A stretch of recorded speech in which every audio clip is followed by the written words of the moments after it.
죄송합니다. 저 때문에 서울까지 오시게 해서.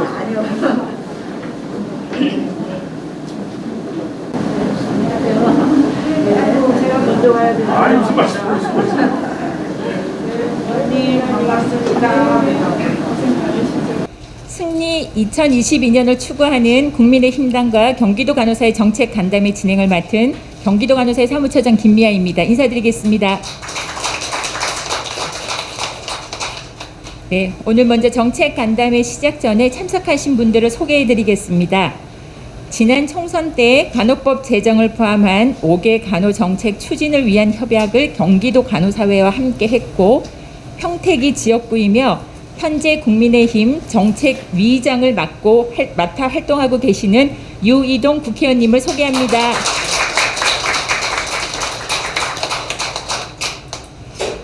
지난 3월 간호법 대표 발의로 더 이상의 설명이 필요 없는 분이십니다.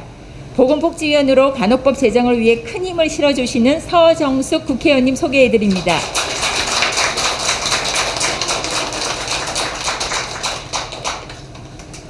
네, 46만 간호사를 대표해서 밤낮을 가리지 않고 뛰고 계시는 대한간호협회 신경림 회장님 참석하셨습니다.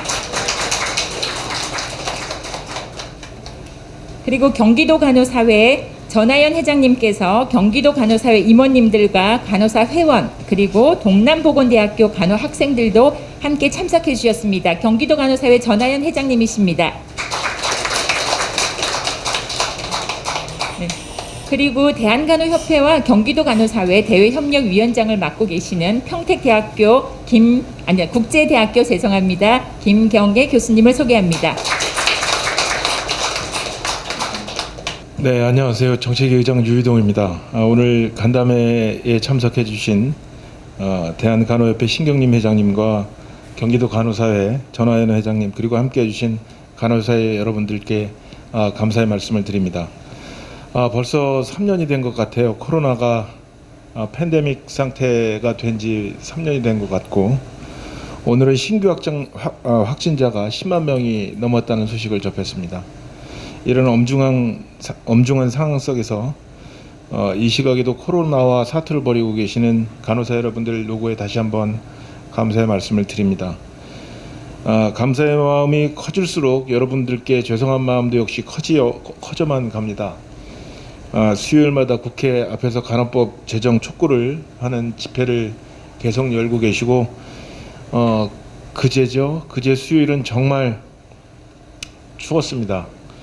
그렇지 않아도 힘들고 지친 여러분들께 칼바람 속의 집회를 멈출 수 없도록 만드는 현실에 정말로 마음이 무겁습니다.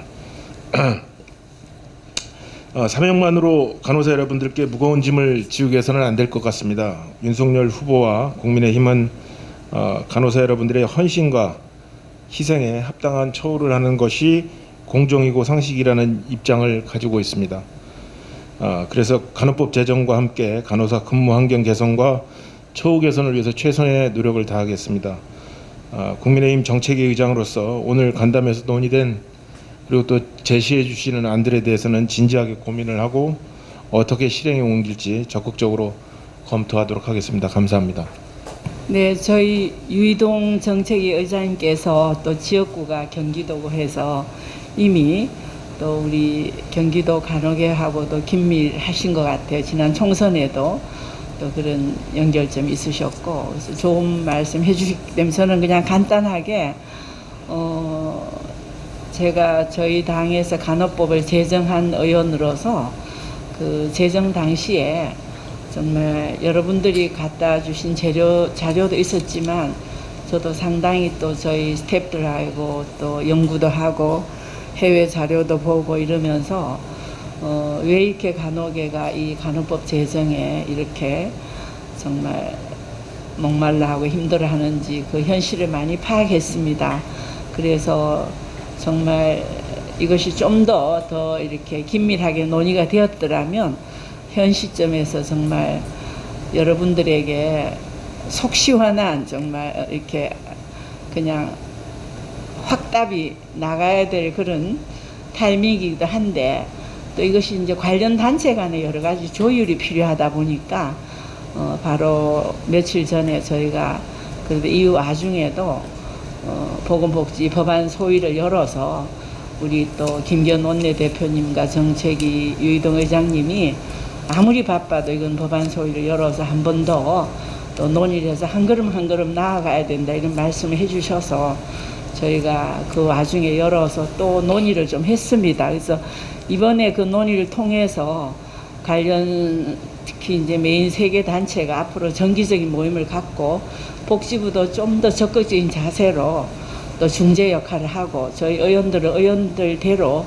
또 더 이제 이 법안에 대해서 연구를 해서 간격을 좁혀서 어떤 이제 앞으로의 그 골점을 향해서 가자 이런 우리가 입장을 정리하고 이번 법안 소위를 끝냈습니다. 그래서 정말 여러분들의 신경님, 회장님 또 시도 지구장님들 정말 고생이 많으시고 지금도 오면서 보니까 그 피켓을 들고 계시더라고요. 정말 엄동설안에 너무 고생하시는 거. 그리고 현장에서 간호계에 코로나 상황에서 여러분이 대응 인력 또 환자를 직접 대면하는 보건의료 인력으로서의 가장 그 위험성과 고충도 알고 또한 간호계가 오랫동안 계속 그 분야의 전문성을 살리고 업그레이드 해온 거 저희가 잘 알고 있습니다. 그래서 저희 국회 보건복지위원회에서 여야가 정말 모든 것을 오픈해 놓고 열심히 협상하도록 그렇게 노력하겠습니다. 그리고 여러분의 고충을 또 여러 가지 또 세밀한 부분에 또 때로는 뭐 수가라든지 보상을 할 수 있는 이런 것도 계속 협의하고 실제적으로 좀 실천한 부분도 있고 아직 미비한 부분이 있지만 계속 반영하도록 하겠습니다. 어쨌든 희망을 가지시고 또 여러분의 직능에 자존감을 갖고 임해 주시기를 부탁드립니다. 네, 반갑습니다. 짧게 전을 할게요. 오늘은 경기도가 메인입니다. 저는 오늘 지원하러 왔습니다. 감사한 거는 정말 그 유의의동 우리 그 평택 지역구에 계시는 정책위 의장님께서 간호법이 나올 수 있도록 국민의힘 차원에서 그거를 다 이렇게 맵을 그려주시고 또 그거를 실제적으로 보건복지 상임위에서 서정수 의원님께서 법안을 발의하시기까지는 이 두 의원님이 아니었으면 못 나왔습니다. 그래서 그 부분은 우리가 잊어서는 안 된다고 저는 생각을 하고 다시 한번 박수를 좀.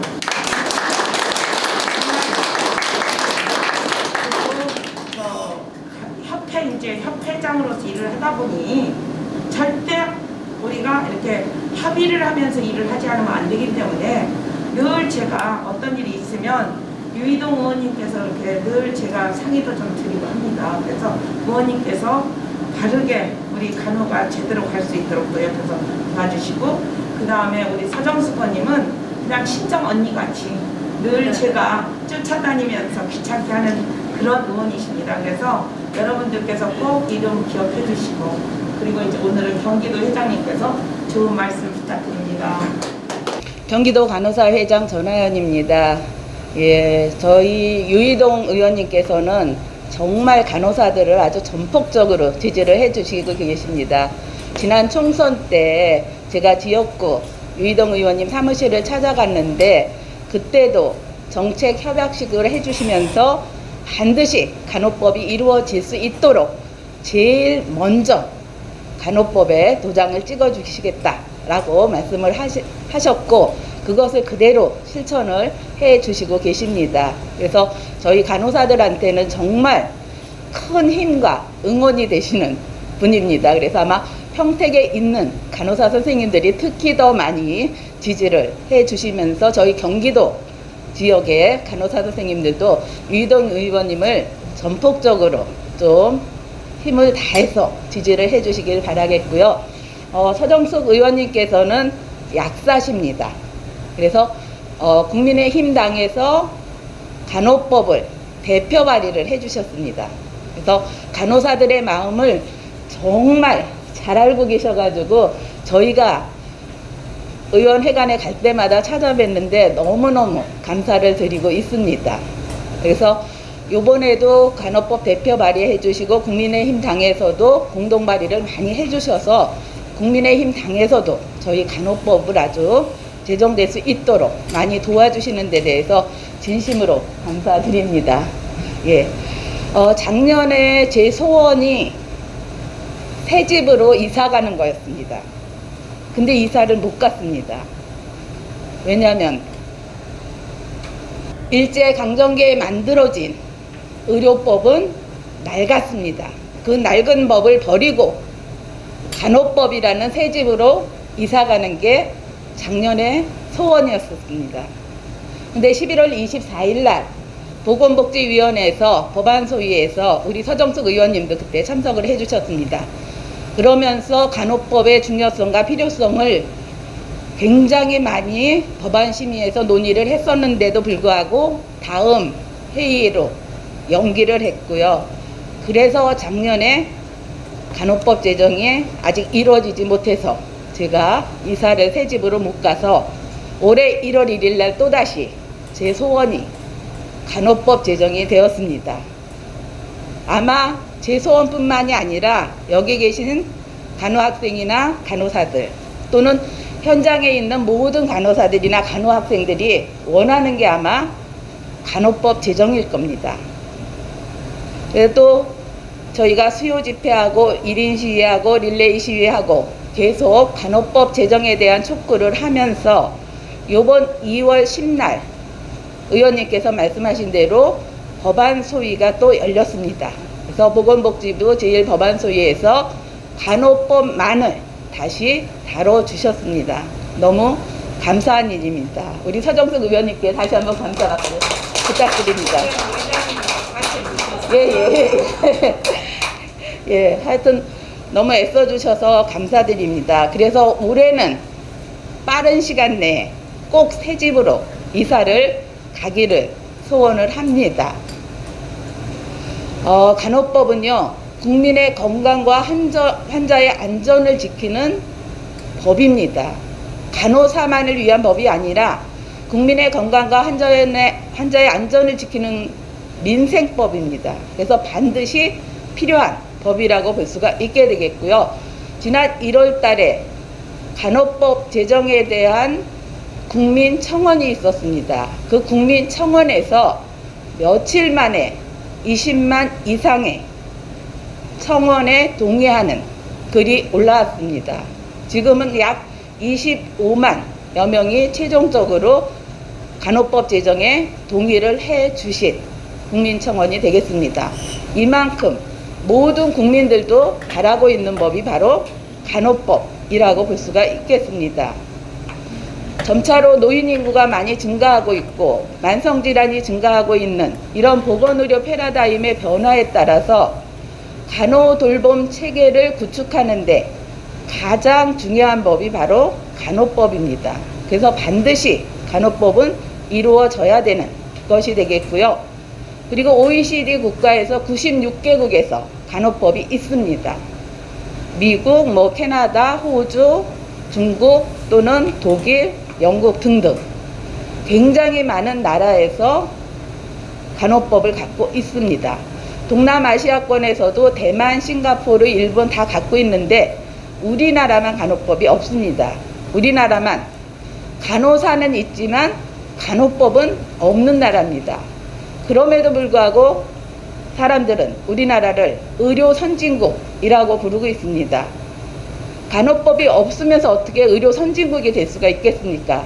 반드시 간호법이 제정돼야 되고 빨리 간호법이 제정돼야지만 의료 선진국이라는 명칭을 사용할 수가 있고 의료 선진국으로서의 면모를 보일 수가 있다고 생각을 합니다. 그래서 간호법 제정은 꼭 필요한 것이라고 볼 수가 있게 되겠고요. 점점 간호사들이 의료 현장을 떠나지 않아야지만 국민의 건강도 지킬 수가 있는 것이 되겠죠. 그래서 간호사들이 더 이상 간호 현장을 떠나지 않고 숙련된 간호사들이 간호 서비스를 제공해 줌으로써 좀 더 국민의 건강과 환자의 안전이 잘 지켜질 수 있도록 하는 법이 빨리 제정될 수 있도록 해주시는 것이 필요하겠고요. 되도록이면 대선 전에 해줬으면 좋겠다라고 해서 저희가 계속 촉구를 하고 있는데 대선 후에도 반드시 빠른 시간 내에 제정이 필요한 것이 바로 간호법이라고 볼 수가 있겠습니다. 그래서 더 이상 간호 현장에 있는 간호사들이 좀 떠나지 않도록 간호법 좀 빨리 제정될 수 있도록 부탁을 드립니다. 감사합니다.